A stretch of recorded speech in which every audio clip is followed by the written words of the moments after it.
Bismillahirrahmanirrahim. Alhamdulillahi rabbil alamin. Wassalatu wassalamu ala rasuli rabbil alamin. Nabiyyina wa habibina wa qudwatina Muhammad ibn Abdullah wa ala alihi wa sahbihi wa man sar ala nahjihi wa ihtada bihadihi wa istanna bisunnati ila yaumiddin. Amma ba'du. Muslimin dan muslimat, para jemaah, para pelajar, para penuntut ilmu sekalian, Assalamualaikum warahmatullahi wabarakatuh. Alhamdulillah, syukur kita kepada Allah Azza wa Jalla kerana pada hari ini Sabtu 7 Syawal, 6 hari bulan Syawal 1443 bersamaan dengan 7 hari bulan Mei 2022, kita dapat teruskan pengajian kita dalam sebuah kitab, nama dia Hikayatun Fiqhiyatun Mukhtarah. Kitab dia comel nama. Tengok nama kitab dia ni, Hikayatun Fiqhiyatun Mukhtarah.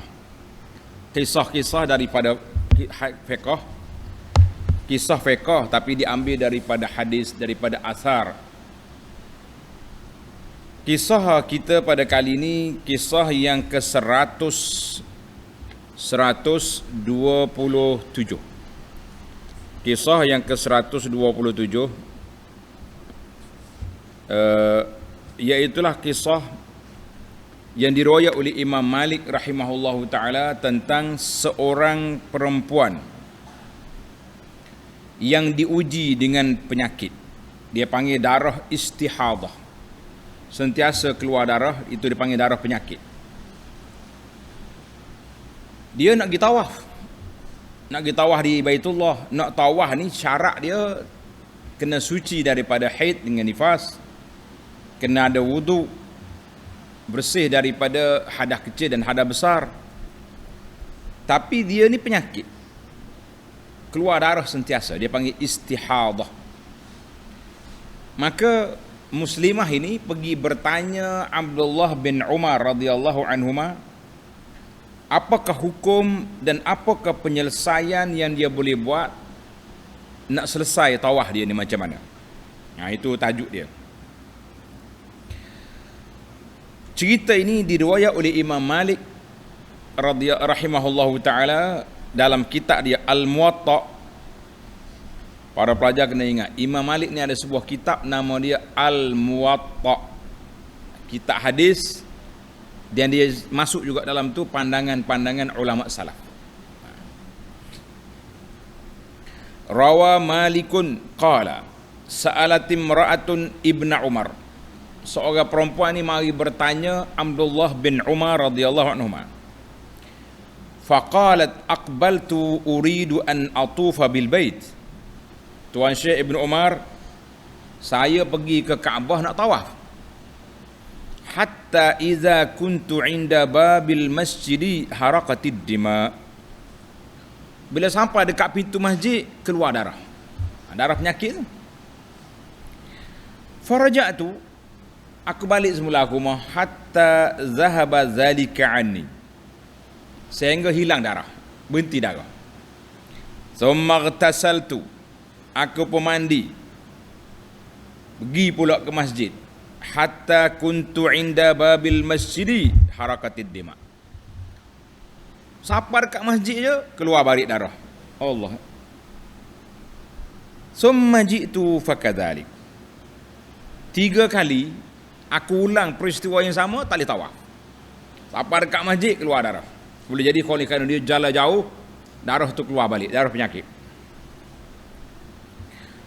Faqala Ibn Umar, Ibn Umar berfatwa, memberi pandangan, innama zalika raqdatun minasyaitan. Puan, darah itu bukan haid, tapi itu dia panggil satu raqdah. Raqdah ni satu mainan daripada syaitan. Syaitan kacau, keluar darah. Allahu Akbar. Ha? Dia nak halang kamu daripada melakukan tawaf. Syaitan. Faghtasili thumma istasfiri bi thawbin thumma tufi. Ibnu Umar kata, oleh kerana awak ni bukan haid, darah ni darah penyakit, maka mu mandi, kemudian istasfiri bi thawb. Mu ambil kain, ikat kemas-kemas supaya jangan keluar darah dalam masjid nanti, gilah tawaf. Darah yang keluar masa tawaf itu tidak membatalkan wuduk dan tidak membatalkan tawaf. Sebab dia panggil keadaan dia tu darurat, dia panggil penyakit, maka dimaafkan dan dibenarkan untuk tawaf. Baik, asar ini dikeluar oleh Imam Malik dalam kitabnya Al-Muwatta dalam bab haji, dan lain-lain ulama. Al-Baihaqi dalam Sunan Al-Kubra membawa kisah ini. Kita kata alhamdulillah.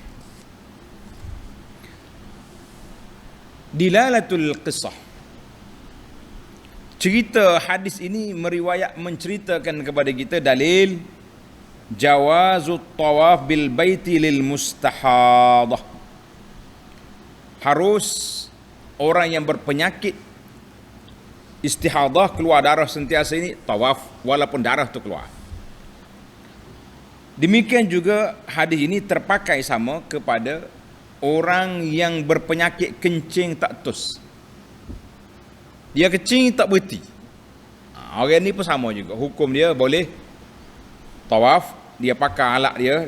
Nah, sekarang ni dia panggil pad apa benda, alat-alat yang ada sekarang ni boleh pakai, kemudian pergi tawaf. Sah tawaf dia. Ataupun orang laki-laki yang penyakit sakit, dipanggil sakit prostat. Tahu sakit prostat? Pundi-pundi kecing dia tu tak lekat, unjak. Kaji tengok tak? Ada orang tua bawa beg air kencing tu. Nas'alullah salamah. Kita minta selamat Allah Ta'ala daripada penyakit yang pelik-pelik ni. Jadi dia tak ada masalah, dia boleh tawaf, dia bas bersihkan alat dia tadi. Dia ambil wuduk, dia pergi tawaf walaupun air itu keluar dalam bekas dia tu. Baik para pelajar sekalian, seperti biasa kita akan bawa 10 isu yang dapat kita ambil daripada kisah ini. Yang pertama, yang mengeluarkan kisah ini iaitulah Imam Malik bin Anas. Imam Malik bin Anas ini iaitulah imam mazhab Al-Maliki. Dalam dunia Islam ni selalu kita dengar ada berapa mazhab? Berapa? 4. Abu Hanifah, lagi Malik, ini Malik ni, cerita Malik. Syafi'i dan Hambali. Jadi Imam Malik ini salah seorang daripada imam daripada mazhab yang 4 Ahlus Sunnah wal Jamaah. Di mana tempat dia duduk? Imam Malik ini terkenal dengan nama Imam Darul Hijrah. Imam, guru maha guru besar di Madinah, di Masjid Nabi sallallahu alaihi wasallam. Dia ni guru kepada Imam Syafi'i. Imam Syafi'i belajar dengan dia. Anak murid dia dari seluruh dunia lebih kurang 1,400 orang. Alim besar ni, 1,400 orang anak murid. Salah seorang daripada murid dia menceritakan bahawa dia kata, aku dengar satu hari cerita Imam Malik pergi bertemu dengan Abu Ja'far Al-Mansur. Abu Ja'far Al-Mansur ni khalifah, Amirul Mukminin. Bila Abu Ja'far tengok Malik, dia turun daripada hamparan permaidani dia tu. Dia turun sambut Imam Malik. Kemudian di atas hamparan dia tu ada dabatan. Ada 2 binatang duduk situ, yang tak berak dan tak kencing. Kemudian tiba-tiba keluar baby, berjalan mari. Bila tengok Imam Malik, lari semula. Kata di khalifah Abu Ja'far, Tuan Syekh kenal tu budak tadi. Baby tu kenal. Malik kata tak pernah tengok lagi tu. Siapa tu? Qala, anak saya, hadza ibni, anak saya. Dia tengok Tuan Syekh, dia takut, gerun, lari dia budak tu. Walaupun Imam Malik tak buat apa pun. Dia panggil gerun. Kita ni budak lari juga sebab mengkosek dia. Benar tak? Celek mata, lompat budak kecil. Jangan duduk kenak ke budak. Kemudian Imam Khalifah bertanya Imam Malik tentang hukum hakam, tentang halal, benda haram. Kemudian dia puji Malik. Dia kata, Tuan Syekh, anta wallahi aqalun nasi wa a'lamun nas. Di Madinah ni, zaman lah ni, tuanlah orang yang paling tinggi akal, yang paling alim. Imam Malik tak setuju. Qultu la wallahi ya amir. Bukan saya. Ada lagi orang yang lebih alim. Ini dia panggil sifat tawaduk. Tak boleh kita ngaku, saya lah orang alim. Itu dia panggil perasan. Kita jangan jadi orang perasan sendiri. Kita kena tawaduk. Kata dia Khalifah, bala walakinnaka taktum. Imam Malik, mu orang paling alim tapi kamu sembunyikan diri, tak mau menonjol. Thumma qala, kata di Khalifah, wallahi la im baqitu, kalau aku kekal dalam pemerintahan ini, la aktubanna qaulaka kama tuktabul masahif, aku akan tulis kitab Muwatta ini sebagaimana ditulis Quran. Aku akan hantar seluruh pelosok di bawah tanah jajahan taklukan kerajaan aku, supaya orang berpegang dengan pandangan ini.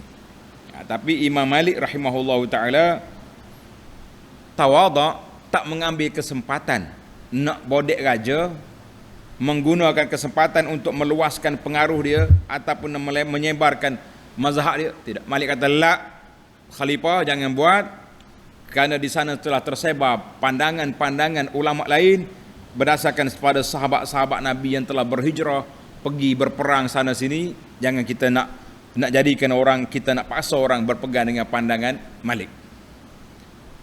Orang sekarang ni lain pula.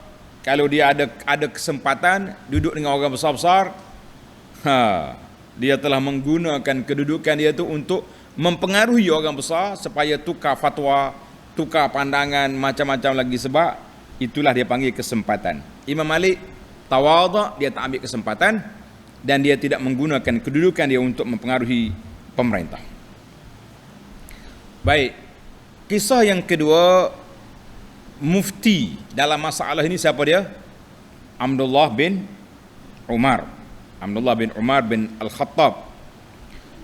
Abdullah bin Umar ini salah seorang daripada sahabat Nabi yang besar dan termasuk di kalangan ulama Islam, sahabat yang sangat kuat berpegang dengan sunnah Nabi sallallahu alaihi wasallam.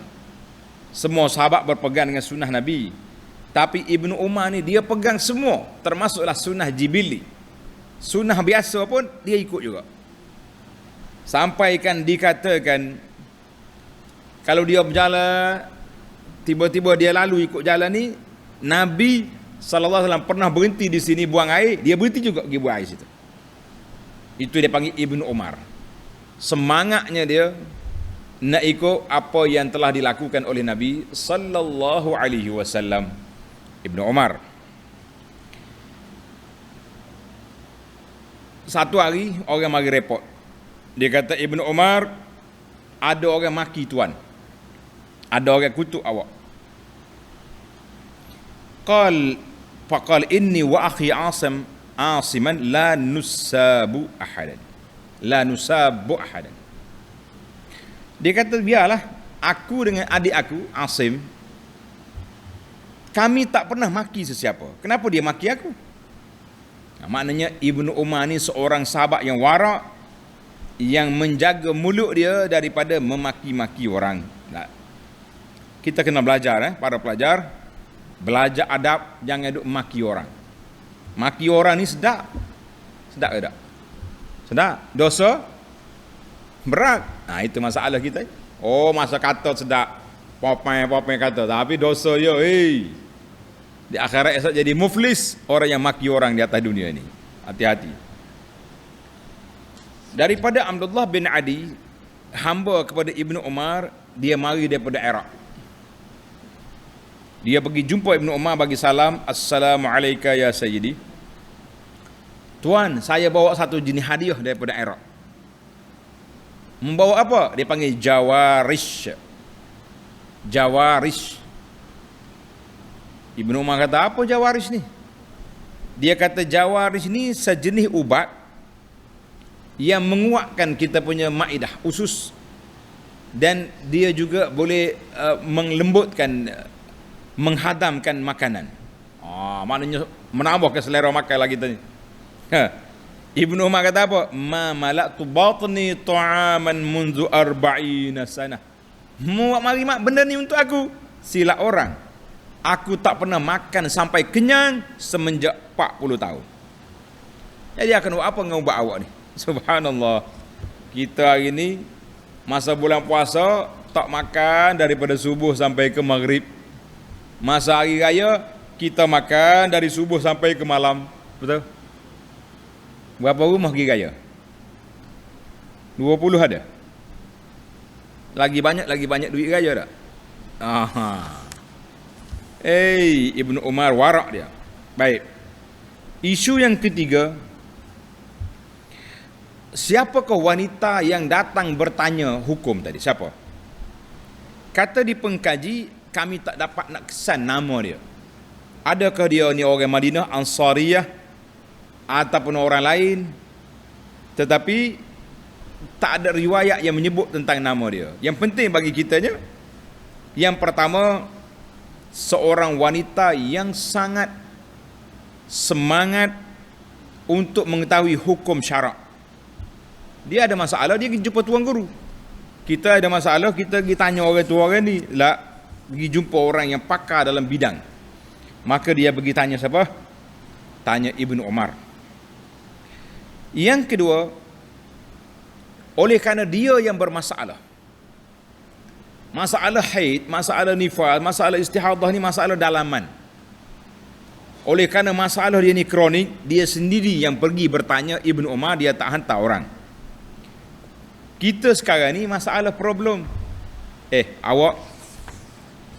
Awak biasa dengan ustaz kan? Ya, biasa.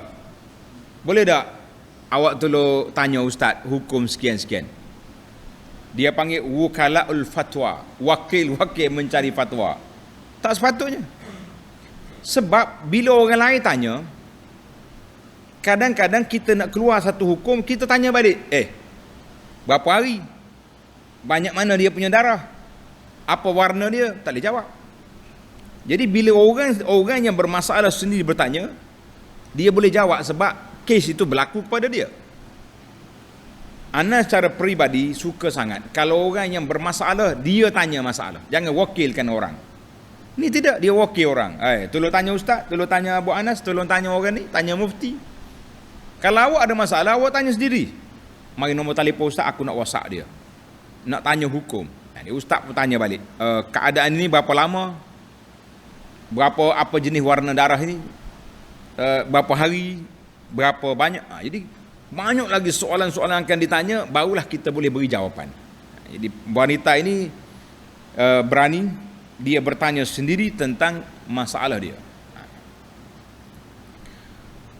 Yang ketiga, dia tidak malu bertanya dalam isu-isu masalah peribadi. Ini sepatutnya begitulah. Wanita yang ada masalah jangan malu untuk bertanya. Dia panggil la haya'a fid din. Tidak ada sifat malu dalam mencari hukum tentang agama. Ni kita tanya benda lain boleh, tapi bab agama suruh orang lain tanya. Pasal apa suruh orang tanya? Pasal apa suruh orang tanya? Suruh. Dia kata aku malu nak tanya. Habis nanti orang yang bila orang tanya balik kau, saya pun tak faham. Saya tolong tanya je ustaz. Tukang tanya je. Awak kenapa mari jadi tukang tanya? Bagi nombor telefon orang tu biar tanya, baru betul.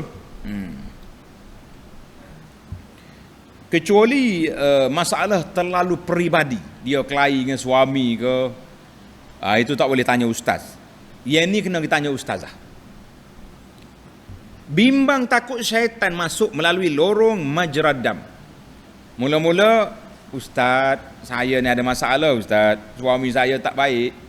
Ustaz berkata, ada masalah apa awak? Akhir sekali duk mai tak lagi tak mari. Syaitan pun masuk. Bersimpati dengan dia. Awak bercerai lah dengan dia. Bapa punya suami macam ni tak bertanggungjawab. Lepas dia bercerai, ustaz pula pergi kacau dia. Itu dia panggil permainan syaitan. Jadi kita kena tanya ini sebagaimana kata Aisyah radhiyallahu anha, ni'man nisa'u nisa'ul ansar. Sebaik-baik wanita ansar lam yamna'hunnal haya'u an yatafaqqahna fid din. Orang ansar ni tidak menghalang sifat malu mereka untuk belajar agama. Tanya, nak tanya ustaz tanya. Rawahul Bukhari wa Muslim. Jadi yang ni perempuan ni tak tahu dia ni Ansariyah ke siapa. Yang pentingnya orang Madinah ni orang yang berdisiplin, dia suka belajar. Baiklah, kita pergi pada masalah yang keempat, at-tawafu bil bait. Hukum yang ditanya tentang hukum tawaf.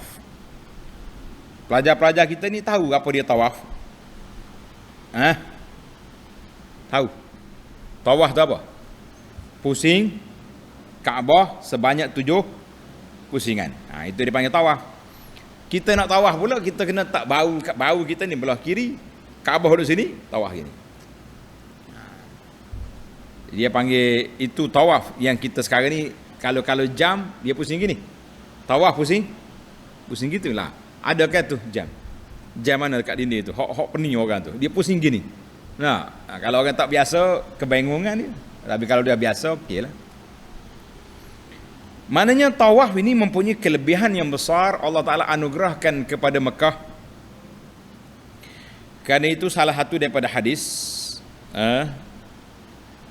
man tafa bil baiti lam yarfa' qadaman wa lam yada' illa kataballahu lahu hasanah. Siapa dia tawaf di rumah di Baitullah tidak mengangkat kakinya selangkah, tidak letak kakinya kecuali Allah Ta'ala tuliskan baginya kebaikan dan dihapuskan kesalahan. Wa katabalahu darajah, Allah Ta'ala tulis baginya 1 darjat. Hadis ini rawahu Ibnu Khuzaimah wa Ahmad wa Tirmizi wa ghairuhuma wa isnaduhu sahih. Baik para pelajar sekalian, tawaf ni ada berapa jenis? Ada beberapa jenis. Kita belajar tentang tawaf sikit. Ni orang nak pergi haji tak lama ni. Yang pertama dia panggil tawaful qudum, tawaf selamat sampai. Bila ke tawaf ni, mana-mana orang yang masuk Mekah, dia niat haji ifrad. Niat haji ifrad, saja aku mengerjakan haji. Bila sampai Mekah, dia pergi tawaf, dia panggil tawaf al-qudum, tawaf selamat datang, selamat sampai ke Mekah. Itu dia panggil tawaf al-qudum. Yang kedua dia panggil tawaf al-umrah. Kalau siapa dia pergi ni masuk Mekah dengan niat umrah, tawaf yang pertama itu, tawaf kudum itu, tawaf umrah. Selepas tawaf dia sa'i, dia boleh cukur kepala. Yang ketiga dia panggil tawaf al-ifadah. Ini ataupun tawaf haji, tawaf rukun haji. Tawaf ini bila terjadi selepas kita pergi wukuf di Arafah, kita balik. Lepas pada tu baru boleh tawaf, dia panggil tawaful ifadah. Yang keempat tawaf al-wada', tawaf orang nak tinggal Mekah. Bila kita nak balik, kita nak meninggalkan Mekah, satu lagi tawaf nama dia tawaful wada'. Tawaf al-wada'. Satu lagi dia panggil tawaf sunat. Hak ni bila-bila je. Awak masuk Masjid Haram, rasa kuat, ada masa, ada waktu kita nak tawaf, terus je pergi tawaf. Tawaf 7 pusing, solat sunat tawaf, selesai. Ini dia panggil beberapa jenis kategori tawaf. Beberapa jenis kategori tawaf yang kita kena belajar nanti insya-Allah. Siapa-siapa nak pergi umrah, nak pergi haji, dia kena belajar. Kita pindah kepada isu yang keenam, al-aslu fid du'a. Asal bila kita berdoa, kita kena minta apa yang kita nak. Para pelajar kena tanda sikit. Boleh tulis? Berbeza di antara berdoa dengan baca doa. Beza ke tak beza? Apa dia baca doa? Kita ambil buku orang tulis dah. Baca doa ya Allah ya Allah. Itu baik baca doa.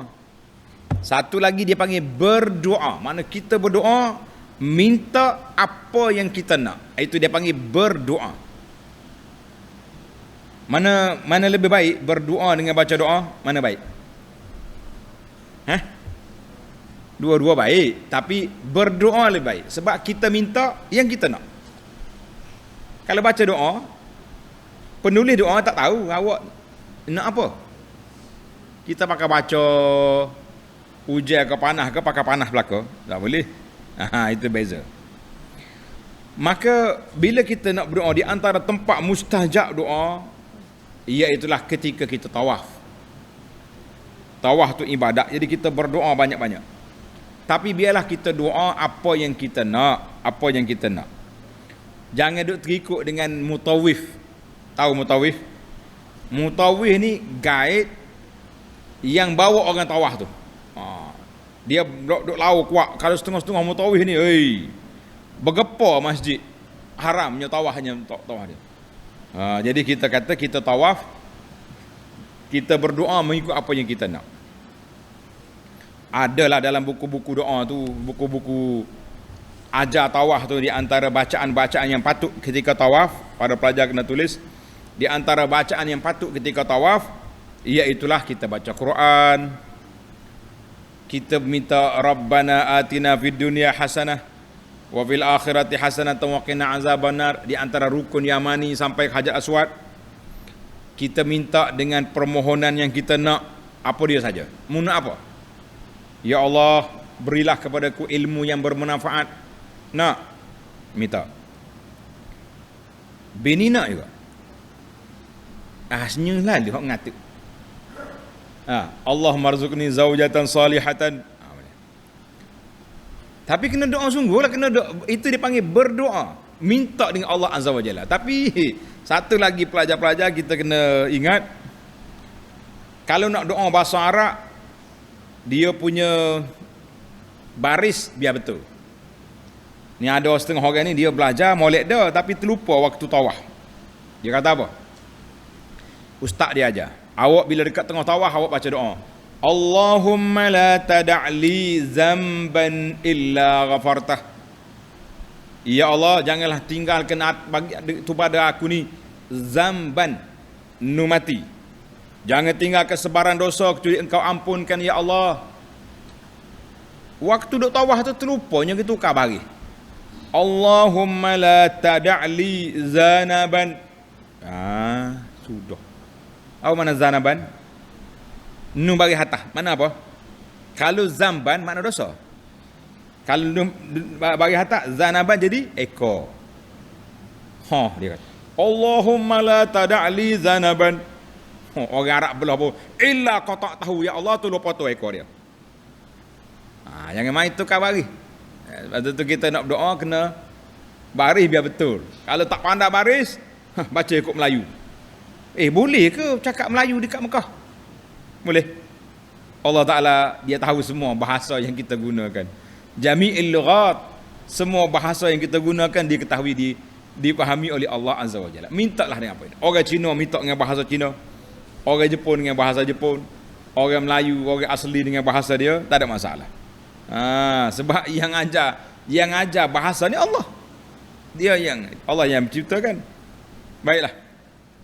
Ataupun kita berzikir sambil berjalan, subhanallah walhamdulillah wala ilaha illallah wallahu akbar wala haula wala quwwata illa billah. Yang pentingnya apa dia? Berjalan dengan berzikir, berdoa, jangan duk buah ikut si. Berbuah-buah ikut si tak bagus. Boleh cakap tengah berdoa, boleh cakap, tapi bukan tempat berbuah-buah di situ. Nabi sebut ada dalam hadis dari Ibnu Abbas, at-tawafu haulal baiti mislus salah. Tawaf dekat Kaabah itu macam solat. Maknanya kena ada wuduk, kena tutup aurat. illa annakum tatakallamun, tapi kamu dibenarkan bercakap. Faman takallama fala yatakallamanna illa bi khair. Siapa dia bercakap, cakap benda baik je, jangan duk ngumpat orang. Contohnya kita tengah tawaf, jumpa kawan. Berapa orang dah awak? 3, 5, boleh tanya khabar. Jangan pakai bahasa dia ni celaka. Ada juga Mekah ni, tengah tawaf tu jadi kerja lah gitu. La, itu orang karut lah gitu. Macam duk maki-maki orang dekat Kaabah pula. Jangan main. Yang ketujuh, tanda pelajaran ni. Yang ketujuh, min syurutit tawaf at-taharah. Syarat nak sah tawaf itu kita kena ada taharah. Kena ada wudu, bersih daripada hadas kecil dan bersih daripada hadas besar dan bersih daripada segala jenis najis. Jangan ada najis di tubuh kita ke, di badan kita ke, di tempat tawaf kita, jangan ada najis. Sebagaimana hadis yang telah kita sebut tadi, hadis Aisyah radhiyallahu anha, inna awwala syai'in bada'a bihi an-nabiy sallallahu alaihi wasallam hina qadima annahu tawadda thumma tafa bil bait. Nabi kita sallallahu alaihi wasallam mula-mula masuk Kaabah nak tawaf, dia ambil wuduk dulu. Lepas wuduk baru dia tawaf. Hadis ini muttafaqun alaih. Cuma tadilah Nabi Ibnu Abbas kata hadis tawaf itu semesti solat, tawaf macam solat, tapi dibenarkan bercakap. Cakap boleh. Maka orang yang haid, orang yang nifas, orang yang tak ada taharah, orang yang tak ada wuduk, haram dia apa? Haram dia tawaf. Tak boleh tawaf. Bila tak boleh tawaf, itu yang sebab perempuan pakcik ni mari tanya Ibnu Umar, macam mana nak buat dengan dia penyakit salasil baul, penyakit istihadah ni, penyakit keluar darah tak berhenti ni, macam mana dia punya hukum, macam mana dia nak buat, apa solusi, apa penyelesaiannya. Maka dia buat. Maka timbullah masalah isu yang ke-8, mustahadah. Tulis hukum wanita yang istihadah. Istihadah ni sentiasa keluar darah, bukanlah keluar macam air paik tu, adalah titik itu. Jadi darah dia ni warna merah, bukan darah haid, bukan darah nifas. Dia panggil istihadah tu maridatun, penyakit keluar darah. Maka Ibnu Umar ajar kepada wanita ini, kalau berlaku kes macam ni, apa yang dia nak buat? Dia kena bersihkan anggota dia tu, alat kemaluan dia, bersih semua. Dia ambil kain. Zaman dulu payah ada ikat semua. Zaman kita ni ada alat, senang dah. Kalau budak-budak orang panggil pampers. Ya, pernah pakai pampers? Tak mengaku budak awal ni. Kalau sudah tua orang panggil pad. Ini pakaian khas untuk nak menahan darah daripada keluar daripada tempat dia. Jadi wanita ni bila dia bersih, dia pakai pad dia tu, pakai alat dia tu, dia panggil tuala wanita tadi, bolehlah dia pergi tawaf. Walaupun darah keluar ketika itu, tidak jadi masalah. Hukum yang sama anda dah sebut di awal tadi,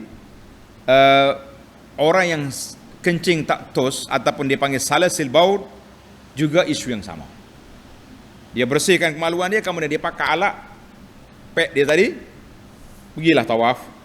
Alhamdulillah, taqabbalallahu minna wa minkum salihal a'mal. Mudah-mudahan Allah Ta'ala kabulkan amalan tawaf yang kamu lakukan itu. Alhamdulillah. Baik, isu yang ke-9, ada beberapa syarat untuk tawaf. Di antaranya, tawaf ni mesti kita bersih, ada wudu, tak ada hadas kecil atau hadas besar.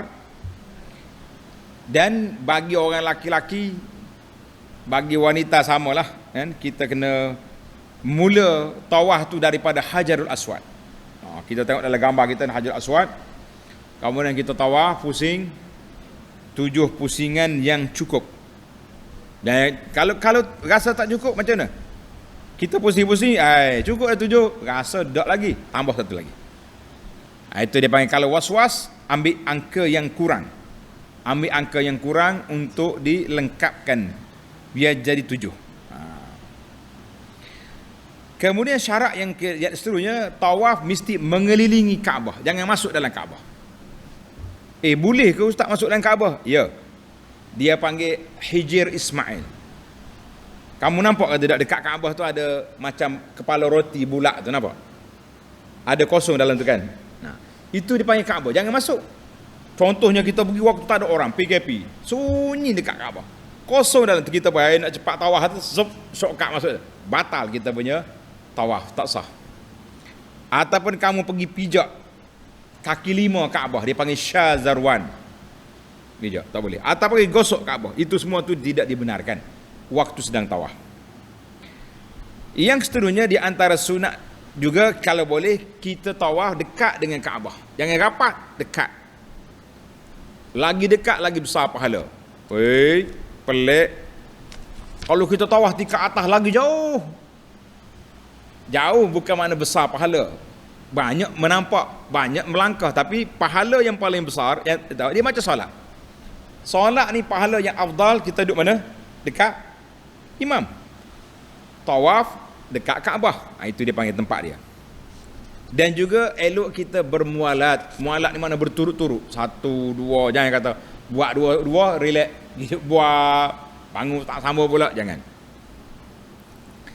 Baiklah, isu yang terakhir, yang ke-10. Beberapa lagi sunat-sunat tawaf yang elok kita buat. Kalau kita mampu, kita pergi kucuk Hajar Aswad sebelum kita mula tawaf, kalau mampu. Kalau tak mampu, isyarat Bismillah, Allahu Akbar, isyarat. Itu dipanggil Hajar Aswad. Kemudian kita berjalan. Kemudian bila kita berjalan dengan tenang, sambil kita berzikir atau baca Quran atau istighfar, apa saja, sambil berdoa, jalan tenang-tenang. Yang ketiga, ittiba. Apa dia ittiba? Kalau kita tawaf yang ada sa'i, tulis ni pelajar, tawaf yang diikuti oleh sa'i, mana tawaf umrah ke, maka kita kena ittiba tu mana kita buka bahu kanan.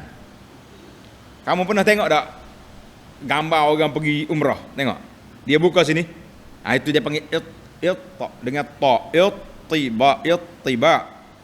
Mana ittiba tu buka bahu kanan. Sebab apa buka bahu kanan? Panjang pula cerita ni, tengok dalam siri yang lepas. Sebab Nabi SAW waktu nak tawaf tahun yang ke-7, ketika Umratul Qadiyah, puak-puak kafir nak serang hendak. Dia kata kalau kita serang hendak Muhammad ni mati habis puak dia, relax kita. Maka Allah Ta'ala perintahkan Nabi SAW supaya buka bahu, nak tunjuk masal, tunjuk kita punya gedebel ke Quraisy, dan berjalan lompat, ramal. Orang Quraisy tengok, jangan kacau.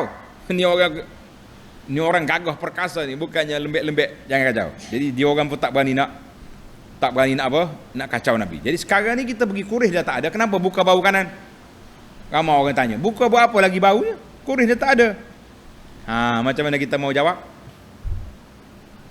Siapa dia boleh jawab? Bijak. Kita boleh hadiah perisai Muslim yang baru ni. Sebab kenapa sekarang ni Quraisy tak ada, kenapa dibuka bahu kanan? Saja buku. Sebab dianya yang menggoda Quraisy supaya serang Nabi, siapa dia? Syaitan. Lah ni syaitan ada ke tak? Ada. Jadi kita pergi tunjuk act syaitan. Syaitan, aku buka bahu kanan, tunjuk act sama kamu. Gedebel kita dengan syaitan, boleh. Tapi kalau jumpa hantu lari, dengan syaitan kita lawan, tak? Alhamdulillah. Jangan takut dengan syaitan. Dia tak nampak pun, kita pun tak nampak dia. Baiklah. Di antara lagi sunat lagi, kita berjalan 3 pusingan. Dia panggil ramal. Ramal tu jalan macam lompat-lompat sikit. Macam berlari anak tu. Dia panggil berlari anak. Itu di antara sunnah Nabi SAW. Kemudian kalau boleh kita istilam rukun Yamani. Rukun Yamani itu kita gosok. Bismillah Allah. Kalau tak boleh gosok, tak payah angkat tangan. Ada setengah orang ni tak boleh gosok, dia angkat tangan. Angkat tangan hanya ke isyarat kepada Hajar Aswad. Di rukun Yamani tidak. Adapun batu makam Ibrahim, kan ada tapak kaki makam Ibrahim itu tidak digosok. Tengok boleh, ambil gambar boleh, tapi gosok tidak. Itulah kata ulama, berbeza antara dua batu. Satu batu sunat kita kucuk dia, kita cium dia, kita gosok dia atau kita isyarat. Satu lagi batu kita hanya boleh tengok, mengambil pengajaran, tapi tak boleh gosok. Yang terakhir setelah selesai daripada kita tawaf, maka kita solat sunat tawaf 2 rakaat di belakang makam Ibrahim. Tamaklah kita isu kelebihan tawaf, jenis-jenis tawaf dan syarat-syarat tawaf. InsyaAllah dalam siri yang akan datang kita akan sambung lagi hikayat kita yang ke-128 dalam siri yang akan datang. Subhanakallahumma wa bihamdika asyhadu an la ilaha illa anta astaghfiruka wa atubu ilaik. Wa sallallahu ala nabiyyina Muhammadin wa ala alihi wa sahbihi ajma'in walhamdulillahi rabbil alamin. Wassalamu alaikum warahmatullahi wabarakatuh.